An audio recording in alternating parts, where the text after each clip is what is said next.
ang mga kwento ng pag-ibig, kwento ng buhay at kwento ng pag-asa dito sa Barangay Love Stories. Love Stories.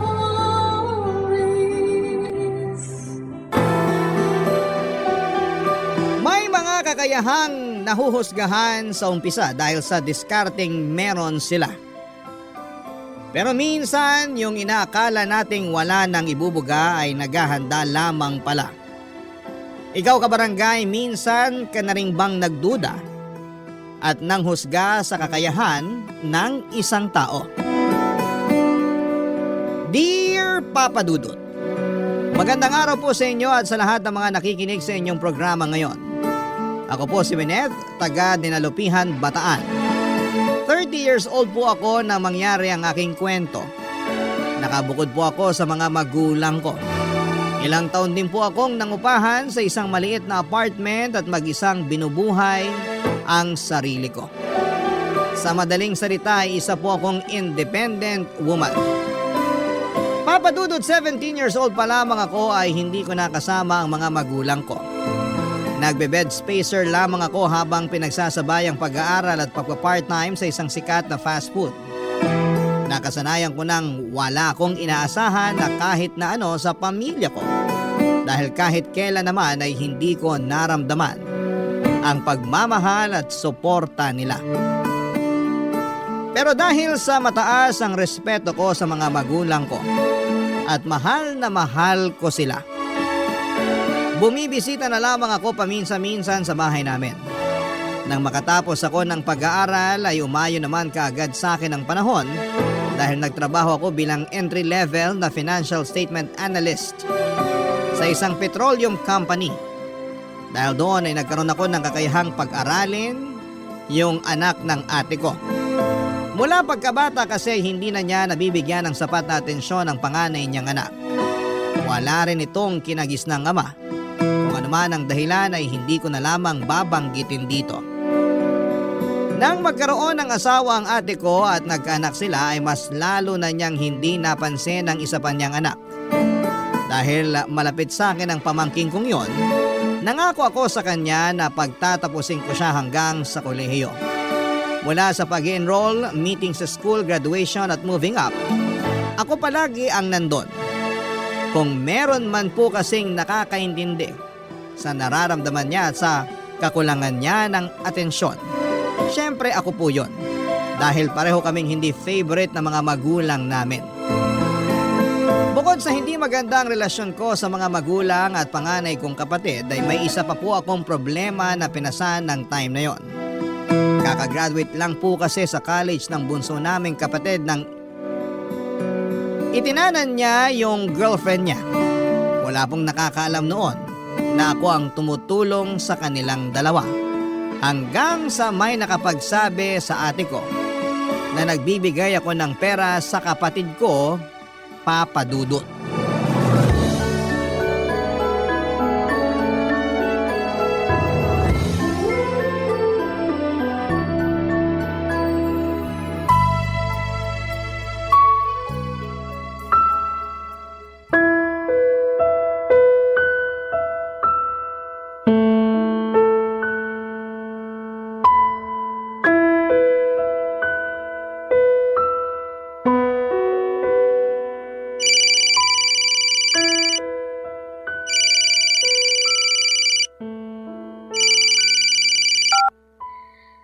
Oo ate, napatawag ka.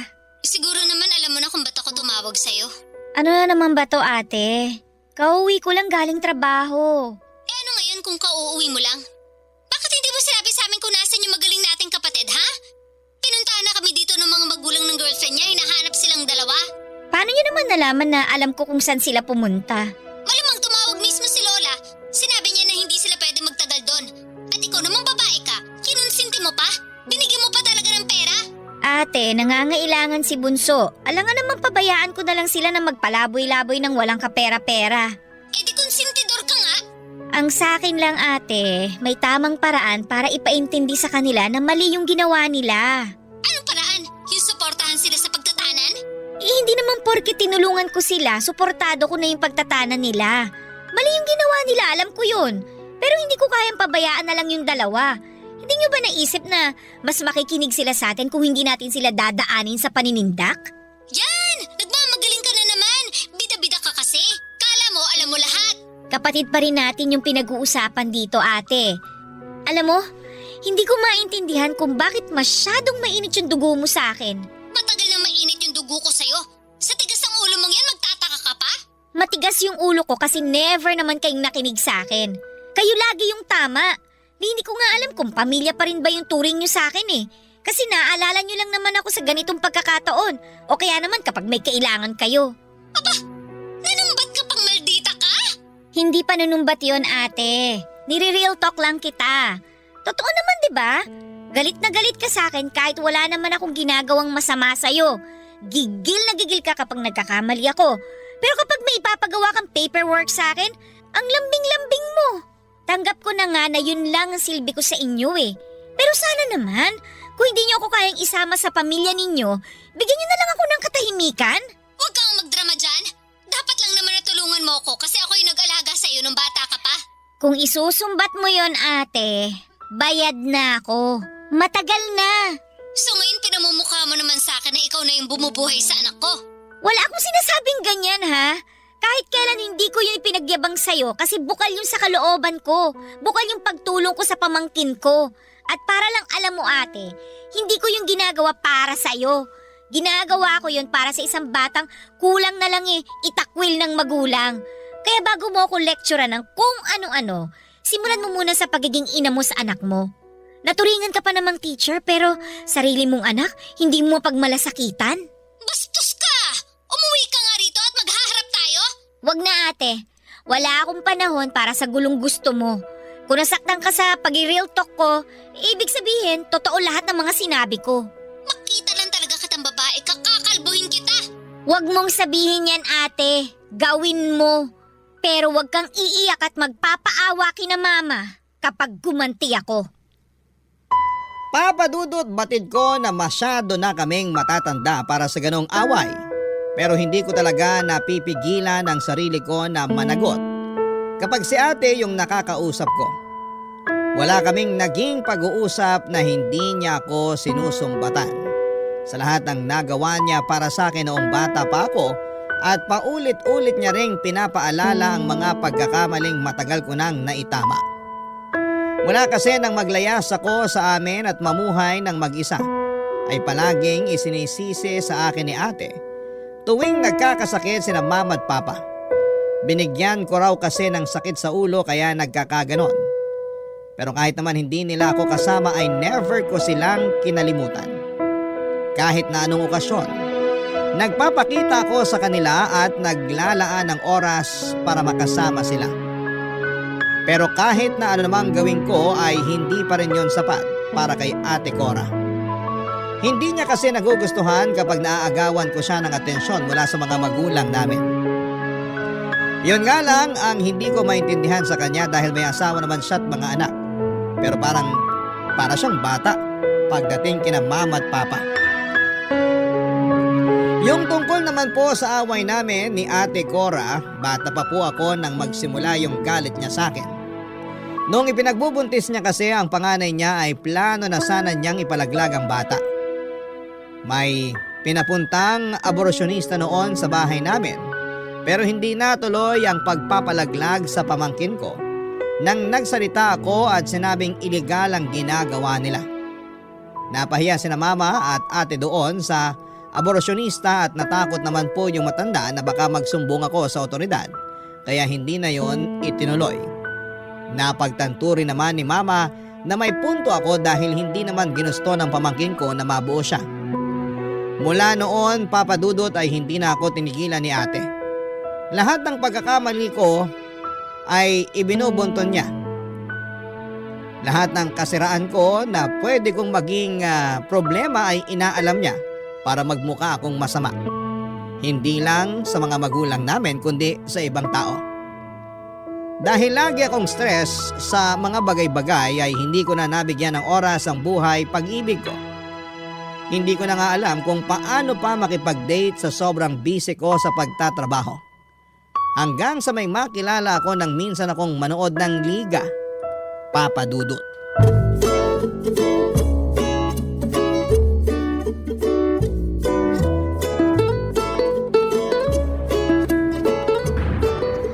Ala, nasaan na ba yung best friend ko na yun? Umuwi na yata ah. Hi, may hinahanap ka? Yung kaibigan ko, nagpaalam lang kasi magsi-CR pero hindi pa bumabalik. Pero out of order kasi yung CR dito sa sports complex. Baka lumabas na yon kaya natagalan. Baka nga, tatawagan ko na lang mamaya kapag hindi pa siya nakabalik. Kung gusto mo, samahan muna kita rito habang naghihintay sa kanya. Ha? Ay naku, wag na. Katatapos lang ng game nyo, di ba? Dapat nakikipag-celebrate ka dun sa mga kasama mo. Susunod na lang ako sa kanila mamaya. Pwede naman ako magstay dito kahit ilang minuto lang. Ikaw bahala, mapilit ka eh. Hindi ko kasi kayang sayangin tong chance na makausap yung kaisa-isang babaeng nakakuha ng atensyon ko sa dami ng tao rito. Bolero, iba na lang ang pormahan mo. Hindi ako pumapatol sa Playboy. Grabe naman to. Porket malakas lang yung loob, playboy na agad? Pamilyar kasi sa akin yung mga ganyang style mo eh. Bulok? Doon ka na nga. Pabalik na rin yung kaibigan ko. Bahala ka. Babaho hininga mo kapag wala kang kausap dito. Kung bumaho man o mag-amoy bulok yung hininga ko, wala ka ng pakialam doon, no? Di ka pa siguro nagkaka-boyfriend, no? Grabing sungit mo eh. Ano naman kung hindi pa? Seryoso ba yan? Pakialam mo ba? Lumayo-layo ka nga. Nakakairita ka na eh. Sorry na. Gusto ko lang namang magpakilala sa'yo. Ako nga pala si Ervin. Pero pwede mo naman akong tawaging mahal o kaya baby para mas masarap pakinggan. Well, Mr. Pampam, hindi ako interesadong makilala ka. Kapag nakabalik na yung kaibigan ko, uuwi na ako at hindi na kita makikita ulit. Kung ganon, ayaw mo makipagkilala sa akin kasi posibleng hindi na tayo magkita paglabas natin dito? Ano? Hoy! Mali ka ng pagkakaintindi, no? Ikaw sana sinabi mo agad para nagkalinawan tayo na gusto mo akong makita ulit. Huwag ka nga feeling dyan! Kung ganon, bakit namumula yung magkabilang pisngi mo? Kilig ba yan o... Nahihiya ako kasi pinagtitinginan na tayo. Hindi naman sa pagyayabang pero marami na kasi akong fans dito. Marami nang nagkaka-crush sa akin. Kaya napapatingin talaga sila kapag dumadaan ako. At ngayong nilapitan kita, iisipin nila na espesyal ka sa akin. Special? Mukha ba akong papatol sa kagaya mo? Sa labas ko na lang hihintayin yung kaibigan ko. Hindi na ako makakatagal pa ng ilan pang minuto dyan sa kakapalan ng mukha mo. Kanina, ginudge mo ako agad bilang isang playboy. Tapos ngayon, parang nilalait mo na ako. Mapanakit ka naman masyado, Miss Pretty. Winnet ang pangalan ko, hindi Miss Bakit ko pa sinabi? Nice meeting you, Winnet. Ano nga palang pangalan mo sa Facebook? Ba't ko naman sasabihin sa'yo? Ay, kung itrato mo naman ako, parang napakasama akong tao. Hinusgahan mo na nga ako agad kanina eh. Wala naman ako masamang intensyon. Gusto ko lang talaga magpakilala. O kung suswertehin, maging kaibigan ka. Tsaka hindi lang naman ako basta nagandahan sa'yo. Nung nakita kita, napangiti agad ako kasi ang gaan ng aura mo. Lalo na nung nakangiti ka after manalo ng team namin. Kanina mo pa ba ako pinagmamasdan? Paano kung oo? Then huwag ka mag-assume. Nakangiti lang ako kanina kasi ine-enjoy ko lang yung game. Kung ganon, salamat sa suporta. Kahit hindi mo kami kilala. Sige, balik na ako sa mga kasama ko. Teka sandali! Bakit? Sige, eto na. Type mo na lang dito yung pangalan mo sa Facebook. I-add na lang kita. Talaga? Oo, kulit mo eh. Papa Dudut, wala naman talaga sana akong balak na makipagkilala kay Ervin ang araw na yon. Pero nung hindi na siya nangulit at nakita ko kung paano siya nagseryoso, feeling ko ay may something na nagtulak sa akin na mas kilalanin ko pa siya. Well, hindi naman masama kasi after ko siyang i-add sa Facebook ay madalas na kaming magka-chat at magka-video call. Hanggang sa ayain na niya akong lumabas, Papa Dudut. Doon ko nalaman na graduate pala siya ng architecture at passer na rin siya ng licensure exam. Pero hindi muna siya nagtrabaho. Gusto niya raw kasing mag-enjoy muna ng walang iniisip na stress sa buhay bago magseryoso sa career niya. Naintindihan ko naman ang punto niya dahil nakwento niya na tutok talaga siya sa pag-aaral noon. Nagtapos ba naman with Latin Honors? Nung tinanong ko siya kung saan siya kumukuha ng panggastos, nabanggit niya na galing yon sa paglalaro at mga racket na hindi na niya sinasabi kung ano. Basta ang alam ko noon ay base sa mga kwento niya, may kaya naman ang mga magulang niya. Kaya siya nakapagtapos ng pag-aaral sa pribadong university. Pero nilinaw niya sa akin na hindi na siya humihingi ng pera sa mga magulang niya ng time na yon, Papa Dudut. Aaminin ko na medyo na-turn off ako sa pagiging jobless nitong si Irvin. Pero mukhang masaya naman siya sa pagbabasketball kaya binura ko na yung mga negatibong pumasok sa isipan ko. Isa pa ay hindi pa naman kami para magbigay ako ng opinyon tungkol sa magiging future niya, Papa Dudut. Ang kaso habang tumatagal, lumalalim na rin ang nararamdaman ko para kay Irvin, Papa Dudut. Barangay Love Stories. Barangay Love Stories.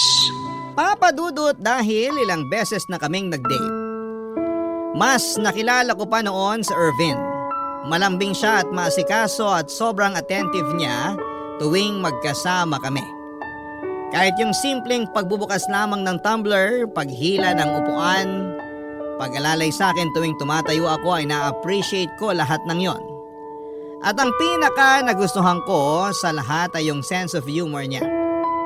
Palagi niya ako napapatawa at napapangiti kahit na minsan ay sobrang stress ako sa trabaho.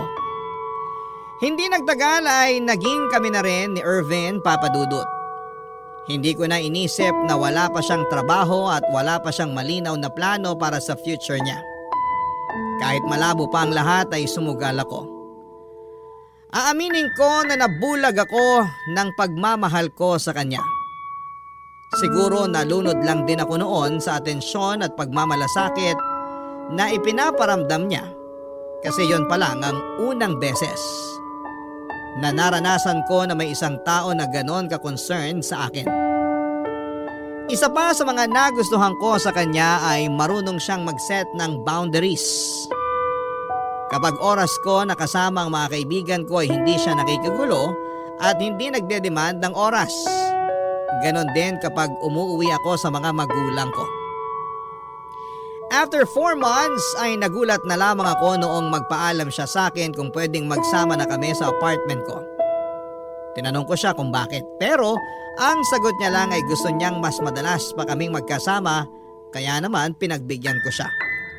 Wala naman ako naging problema dahil marunong siyang maglinis, magluto, as in lahat ng hindi ko na nagagawa sa pagiging busy ko ay siya na ang sumalo. Kaya naman hindi ko na rin inisip noon na hindi na siya nagbibigay ng share sa renta at sa mga bills namin, Papa Dudut.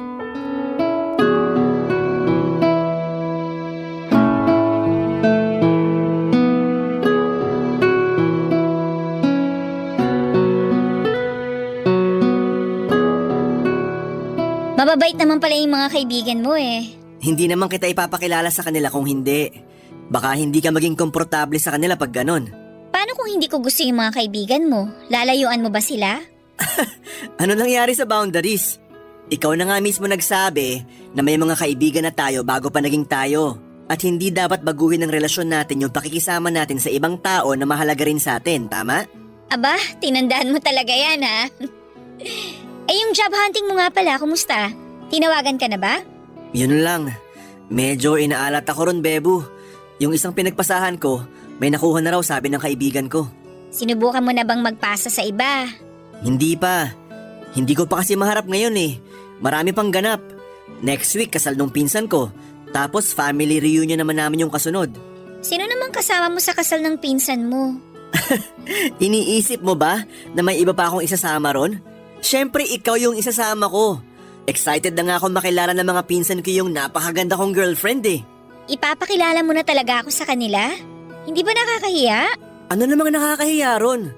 Ilang buwan mo na nga akong boyfriend tapos di pa kita ipapakilala? Gusto nga rin sana kitang isama sa family reunion eh. Kung papayag ka. Family reunion yun. Girlfriend mo pa lang naman ako, kaya hindi pa ako parte ng pamilya ninyo. Bebu, hindi na tayo maghihiwalay, di ba? Kaya sa kasal din patungo tong relasyon natin. Tsaka nagsasama na tayo ngayon. Di ba parang mag-asawa na rin tayo? Hindi ka talaga nauubusan ng katwiran, no? Sana ganun din yung patience mo kapag naghahanap ka ng trabaho.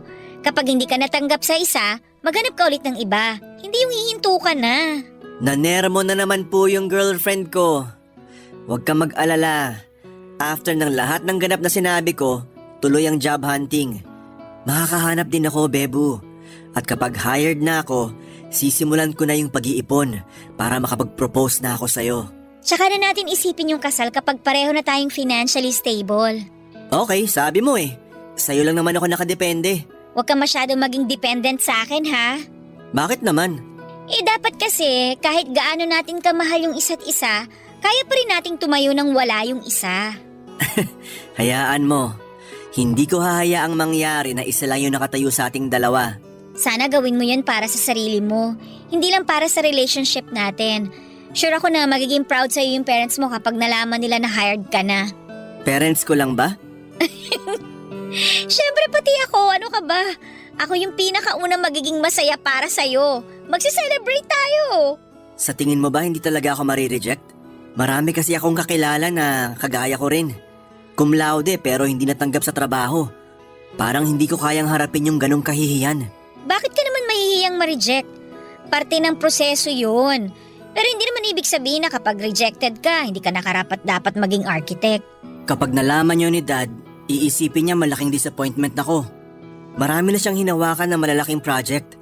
Samantalang ako, entry level pa nga lang yung papasukin, mukhang malabo pa. Magiging kahihiyan lang ako ng tatay ko. Di kagaya sa basketball. Mahirap pero parang hindi ko nararamdaman yon kasi gusto ko yung ginagawa ko. Wala namang masama na i-push mo yung passion mo eh. Pero hindi rin naman masama kung magiging risk taker ka sa isang bagay na pinaghirapan mo ng ilang taon. Sabihin na nating mas malaki yung chance na maging stable ka kapag pinush mo yung career mo sa architecture. Kapag okay ka na, di tsaka mo i-push yung passion mo. Paano kung ikaw na lang yung piliin ko? Di galingan mo muna ron sa dalawa. Papadudot, ramdam ko naman na mahal ako ni Irvin. Wala akong duda doon. Loyal din siya at hindi siya kagaya ng ibang lalaki na mahilig mang chicks. Palagi niya akong ina-update tuwing may lakad siya kasama ang mga kaibigan niya. Kaya naman hindi ako noon nag-aalala sa kahit na ano. Hanggang sa dumating na nga po kami sa punto na gusto ko nang makilala ni Irvin ang mga magulang ko. Wala namang sanang kaso yon dahil matanda na rin naman ako para sa ganong mga bagay. Hindi na ako parang teenager na pagbabawalan pa na mag-boyfriend. Ang kaso, hindi ko alam kung paano siya ihaharap kina mama at papa, lalo na kay Ate Cora na masyadong mapanghusga. Baka kapag nalaman nila na wala pang trabaho ang boyfriend ko ay maliitin siya ng sobra at ayokong mangyari yon. Kaya ang nangyari ay palagi ako nagpapalusot o di kaya ay iniiba ang usapan tuwing nababanggit ni Irvin ang tungkol doon. Itinago ko muna sa pamilya ko ang pakikipagrelasyon ko kay Irvin. Pero oras na malaman nila ng maaga ang tungkol doon, ay ipapakilala ko rin naman siya kaagad. Ang problema kahit na anong pagtatago sa relasyon namin ang gawin ko, nakarating pa rin po ito sa kontrabida kong kapatid, Papa Dudut.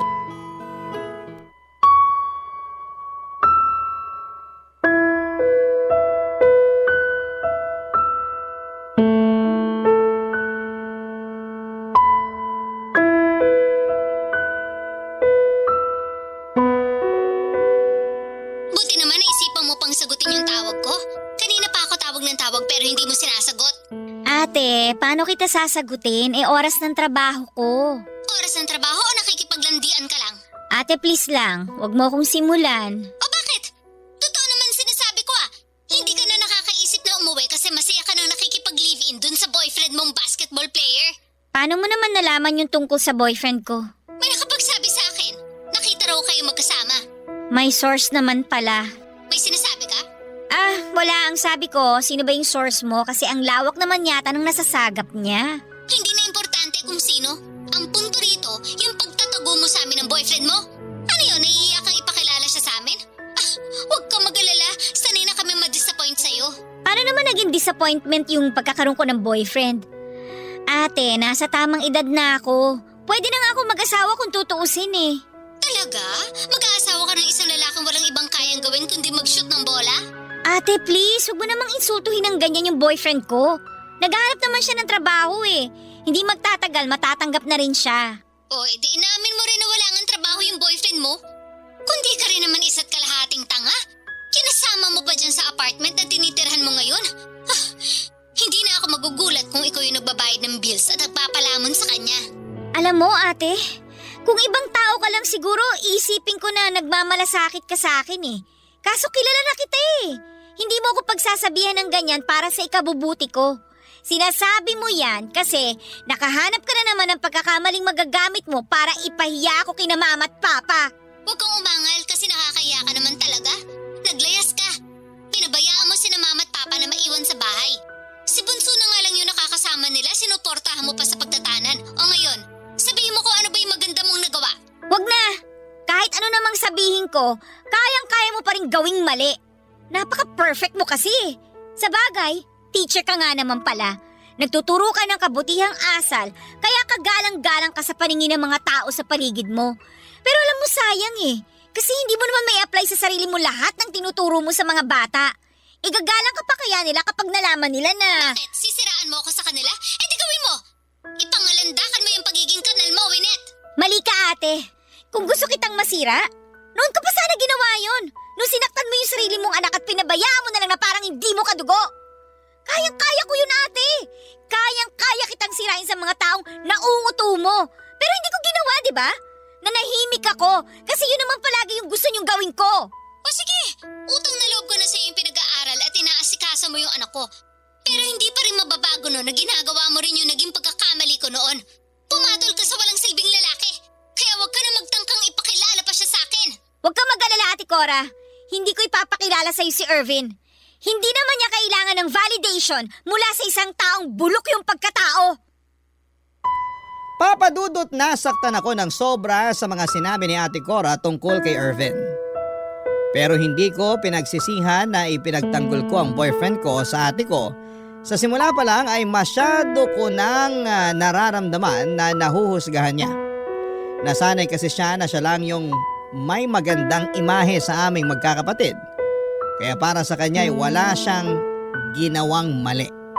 Nakuha ko rin naman ang punto ni Ate Cora sa pagpapakasal sa isang lalaking walang trabaho. Pero alam ko rin noon na mas mahalaga kay ate ang sasabihin ng ibang tao. Iniisip niya na magdadala lamang ako ng kahihiyan sa pamilya namin lalo na kapag nabuntis ako ni Irvin. Dahil doon, kinausap ko ulit si Irvin at kinumbinsing ituloy na ang paghahanap niya ng trabaho. Ang kaso mas inuna pa niya ang pagdayo sa kung saan-saan para makapaglaro. Madalas yung nagiging dahilan ng pagtatampo ko sa kanya pero tuwing nangyayari yon ay susuyuin niya lamang ako. Babawi siya at okay na ulit kami. Paulit-ulit lamang na ganoon pero hindi pa rin siya nag-aasikaso papadudot. Naniwala pa rin siya na may mararating siya sa paglalaro niya ng basketball. Gusto ko sana siyang suportahan na lamang at hayaang gawin ang gusto niya. Pero hindi ko alam kung hanggang kailan pa niya gagawin yon. Papadudot, hindi ko na po alam kung maiisip pa ba niya na magplano para sa future namin.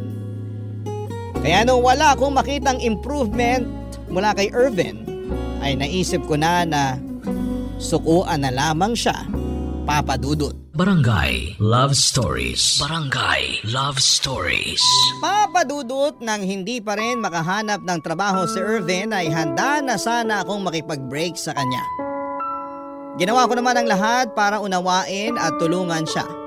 Pero mas nakafocus lang talaga siya sa panandali ang bagay ng mga oras na yon.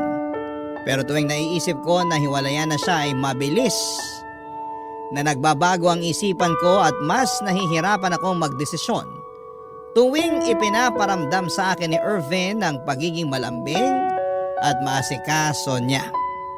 Nagdalawang isip ako kung tama ba na ituloy ko pa ang pakikipaghiwalay o bigyan pa siya ng panibagong chance.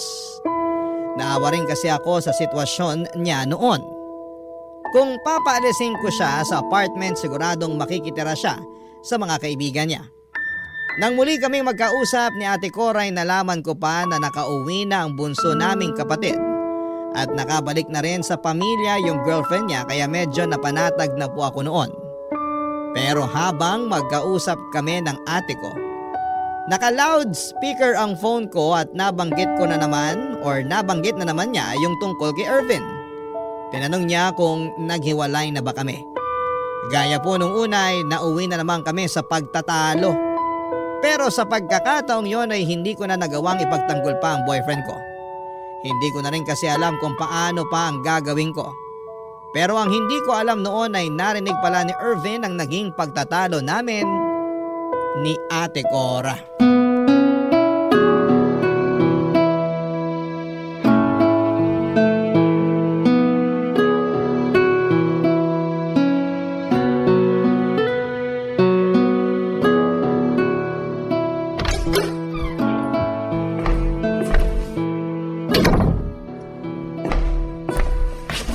Kanina ka pa ba dyan? Hindi naman. Kapapasok ko lang. Hindi mo lang napansin kasi kausap mo yung ate mo. Saan ka ba galing kanina? Sa court lang, Bebu. Inaya kasi ako maglaro. Lagi ka namang inaaya maglaro. Sorry. Ako na lang magluluto ng dinner natin. Pero lalabas lang ako sandali. May bibilhin lang ako. May papasabay ka ba? Wala. Okay. Mukhang masyado ka na-stress sa trabaho. Kung gusto mo, imamassage kita mamaya. Wag na. Sige, next time na lang. Ano nga palang gusto mong ulam? Ikaw nang bahala. Bebu, Ano? galit ka ba sa akin? Ayokong pag-usapan yung nangyari, okay? Kung ganon, galit ka nga. Ano bang pwede kong gawin para... Gusto mo talagang malaman? Pwes, maghanap ka ng trabaho, Irvin. Hindi ko kailangan yung serbisyo mo dito. Mas gusto ko na magtrabaho ka na. Naghahanap naman ako, Bebu. Sorry kung nasistress ka na dahil sa akin. Yun bang dahilan kaya ayaw mo pa akong ipakilala sa pamilya mo? Honestly, hindi ka nila magugustuhan. Nung unang beses na nakausap ko si Ate Cora, ipinagtanggol naman kita eh.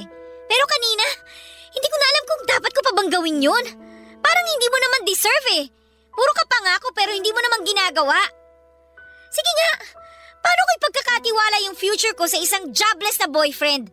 Kapag nabuntis ako pa rin ba yung kikilos? Ako pa rin ba yung sasagot sa lahat? Hindi to one-man relationship lang. Kaya please naman, maghanap ka na ng regular na trabaho.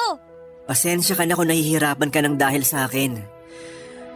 Kung gusto mo, lilipat na muna ako para hindi na makadagdag sa gastusin mo habang naghahanap pa ako ng trabaho. Kapag meron na, babawi ako sa'yo. Pangako yan. Pangako na naman?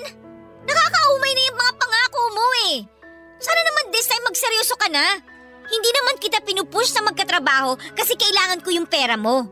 Ang gusto ko lang, umusad yung buhay mo ngayon. Yung stability, di ba? Pag meron ka nun, hindi ka basta-basta mamaliitin ng ibang tao.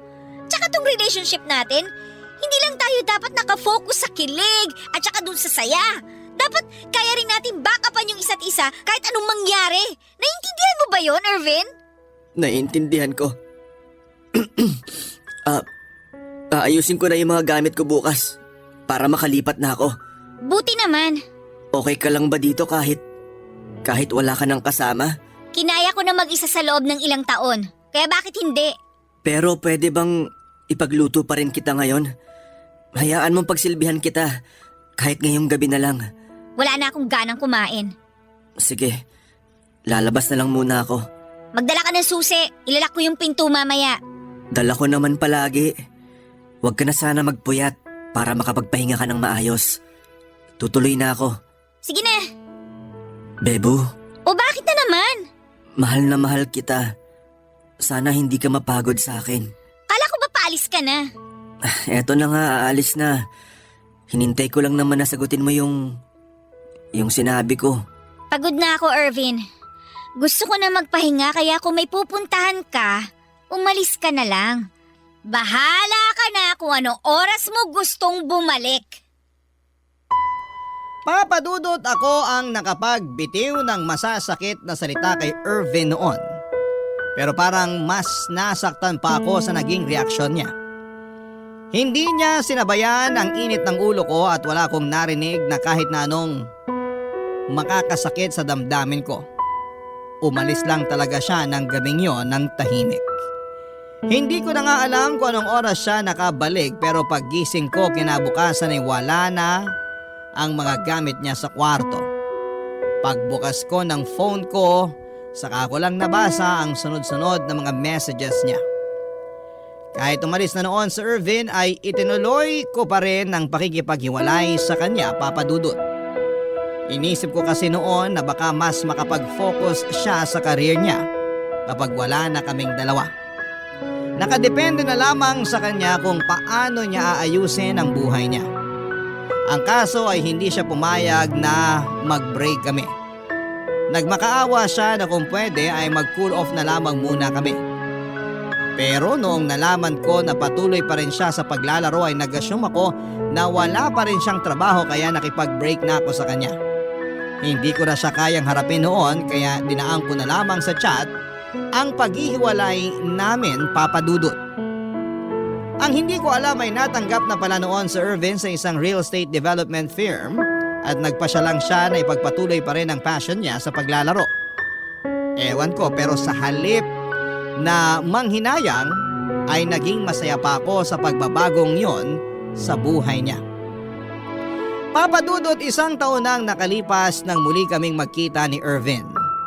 Parehong lugar at parehong dahilan din. Dahil naroon ako para manood ng finals. Sa totoo lang ay hindi ko naisip na naglalaro pa rin siya ng time na yon kaya nakampante ako. Pero nung tawagin ang pangalan niya at hanggang sa matapos ang laro ay nasa kanya na ang buong atensyon ko.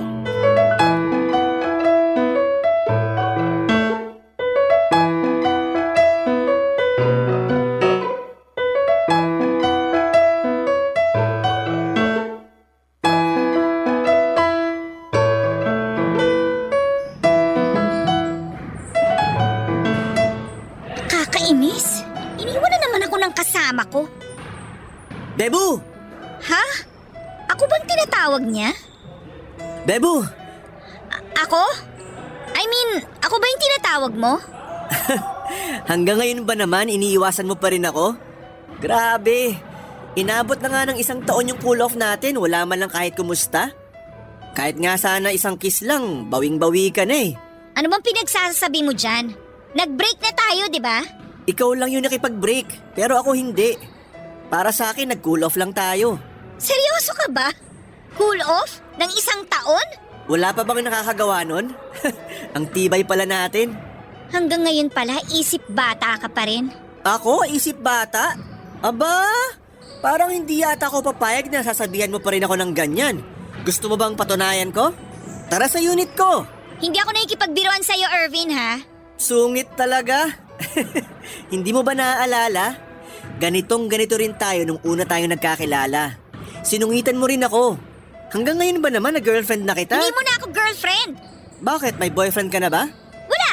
Nagpaligaw ka ba pagkatapos mo makipaghiwalay sa akin? Hindi. Buti naman. Kundi, magsiselos ako. Ang feeling mo talaga, no? Sabing hindi na nga kita boyfriend eh. Okay. Alam mo ba, nung nakita kitang pumapasok dito kanina, parang sasabog yung puso ko sa sobrang saya. Gustong-gusto nga kitang lapitan eh. Tapos sugurin ng yakap, kaso magsisimula na yung game. Ngayon ko sana gagawin pero hindi na pala pwede. Ano ba tong trip mo, Irvin? Bakit mo ba sinasabi yan? Di ba dapat matagal mo nang tanggap na wala na tayo? Mahal pa rin kita, Bebu. Kahit napakiramdam ko, hindi mo na ako kayang tanggapin. Bakit hindi ka nalang manligaw ng iba? Sa tagal nating di nagkita, imposibleng wala kang ibang dinate kahit isa. Wala talaga. Nagtiis na lang muna ako hanggat hindi ka pa pwede. At bakit mo naman naisip na magiging pwede pa ako? Hindi ko alam. Hindi talaga ako sigurado kung papansinin mo pa ako. Pero inisip ko na lang nun na kung magkita ulit tayo at sabihin mo sa akin ng harapan na hindi mo na ako mahal, tsaka pa lang ako maghahanap ng iba.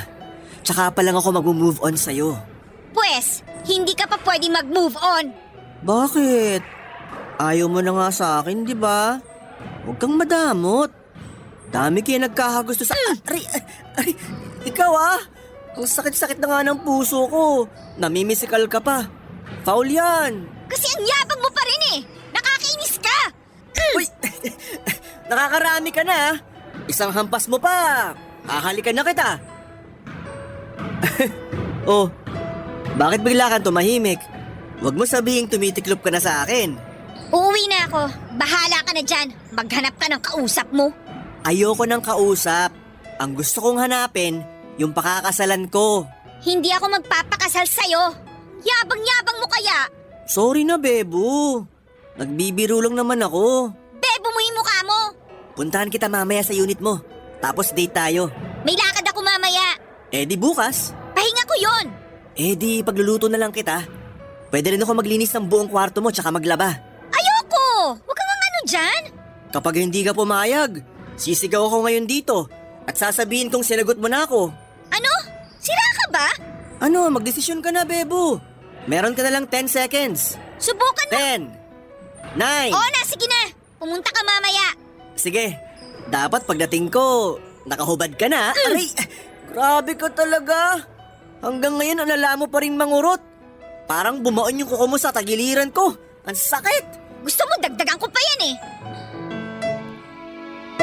Papadudot nung araw ding yon ay nagkabalikan na kami ni Irvin. Sa kulit ba naman ng lalaking yon? Kahit yata 1,000 beses ko siyang tanggihan, ay hindi pa rin niya ako titigilan. Naniwala naman ako na seryoso na siya noong nag-propose na siya sa akin. Ipinakilala ko na siya sa pamilya ko pero sina mama, papa, bunsong kapatid at yung pamangking ko lang ang humarap kay Irvin. Si Ate Cora naman hanggang sa oras na yon ay bitter pa rin sa akin. Hindi raw niya suportado ang plano kong mag-asawa na kaya ayaw niya kaming harapin. Personal namang hiningi ng boyfriend ko ang blessing ng mga magulang ko para sa pagpapakasal namin. Laking pasasalamat ko na lamang po noon na kahit na hindi kami masyadong okay ng mga magulang ay pinayagan naman nila kaming magpakasal. Sa ngayon, Papadudot ay 2 taon na kaming kasal ni Irvin at may isa na kaming anak. Sobrang saya pala sa pakiramdam na finally ay meron ka ng karamay sa lahat ng bagay. Hindi lang naman kasi gastusin ang inaalala kapag may pamilya ka na. May mga problema pa rin na walang kinalaman sa pera. Pero kahit kailan, mula nung magpakasal kami, ay hindi ko naramdaman na mag-isa lamang ako. Iba yung security na naibibigay sa akin ni Irvin at ganon din naman ako sa kanya. Kaya hindi namin pinagsisisihan na pinili namin ang isa't isa. Tungkol naman po sa pamangking ko ay kaunting panahon na lamang ay makakatapos na siya sa kolehiyo. Sa amin na rin siya nakatira para mas magabayan ko siya ng mabuti.